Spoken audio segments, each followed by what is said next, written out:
আসসালামু আলাইকুম প্রিয় ভিউয়ার্স, দেখুন ঈদুল আজহা উপলক্ষে ভিডিও করতে গিয়ে গরুর সাথে কী ঘটে গেল। সম্পূর্ণ ভিডিওটা না টেনে দেখবেন, তাহলে বুঝতে পারবেন। আসলে সেই দিন যাওয়ার পথে একটু করে দাঁড়ালাম, গরু বাজারে দাঁড়ানোর পরে যেটা ঘটলো, অনেকক্ষণ এদিক ওদিক ছুটাছুটি করলাম, অনেকগুলা গরু দেখলাম, অনেক মানুষজন দেখলাম, অনেকজনে কেনাকাটা করতেছে, অনেকজনে বিক্রি করতে আসছে। তো এরকম করে ঘুরতে ঘুরতে ঘুরতে ঘুরতে অনেক দূরে চলে গেলাম। যাওয়ার পরে এখানে রোডে এসে দেখতেছি যে গরু আরও কতগুলা দাঁড়িয়ে আছে।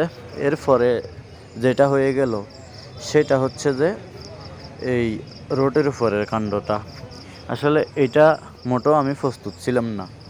ও মাই গড, এইখানে এত বড় বড় গরু! আমি এগুলো দেখে তো আমার মাথা নষ্ট হয়ে গেছে। যখন একটু করে জুমিং করে দেখলাম, সে গরুগুলা এমন করে হাঁফাইতেছে সেটা বলার বাহিরে। ওইখানে গরুগুলা অনেকভাবে করে হাঁফাইতেছে প্রচণ্ড গরমের চাপে। তো সেগুলা পানিও পাইতেছে না। 3-4টা গরু এখানে হাঁফাইতেছে বড় টিসি গাড়িটাতে। তো আমি অনেকক্ষণ ধরে দাঁড়িয়ে দেখতেছিলাম যে গরুর মালিকগুলো যে কই গেছে।